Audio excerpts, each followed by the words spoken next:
Bonjour à tous, très heureux de vous retrouver pour votre quintet flash marocain de ce samedi 10 février sur l'hippodrome de Ceta. Ce sera à l'occasion du prix Banco. Une course C pour 4 ans et plus, 2000 mètres à parcourir, 18 partants.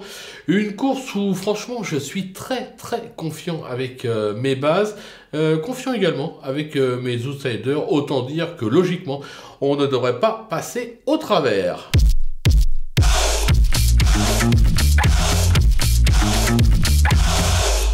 Allez, on attaque nos bases avec l'As Gatsby à la Sakab qui vient de renouer avec le succès à ce niveau sur l'hippodrome d'Anfa. Il a rarement déçu sur la piste de Ceta, il se plaît sur ce type de distance, il peut tout simplement s'imposer. Méfiance également avec le numéro 2 Fashop qui affiche pratiquement un sans faute depuis ses débuts en compétition.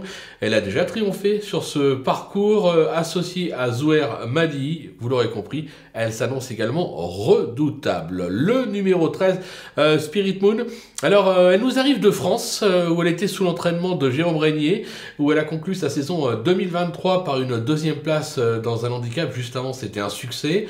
Je pense que c'est une très belle recrue pour Khalid Fanoul. Du côté des opposantes, le numéro 11 Machala, elle aussi nous vient de France. C'est une ancienne protégée de Digné Guillemin qui a montré des moyens justement sur notre territoire.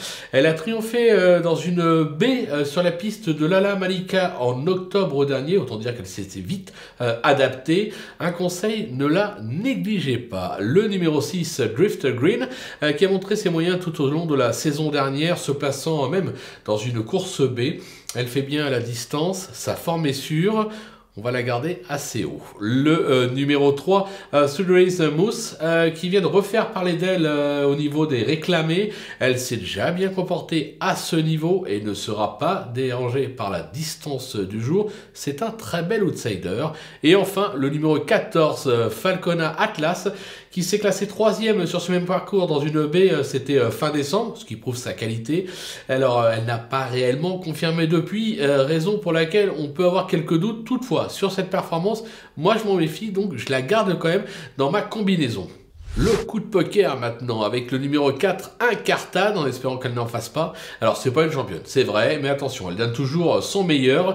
Elle monte ici un petit peu de catégorie, mais je me dis qu'avec le bon parcours, si elle peut être emmenée un petit peu dans la phase finale, elle a tout à fait le droit de venir ambitionner, accrocher une 4-5e place. Mieux, ça sera à mon sens plutôt compliqué. Voilà, on a fait le tour de ce quintet flash marocain. On va se quitter avec mon pronostic, mes conseils de jeu, et on se donne rendez-vous très prochainement pour une nouvelle émission.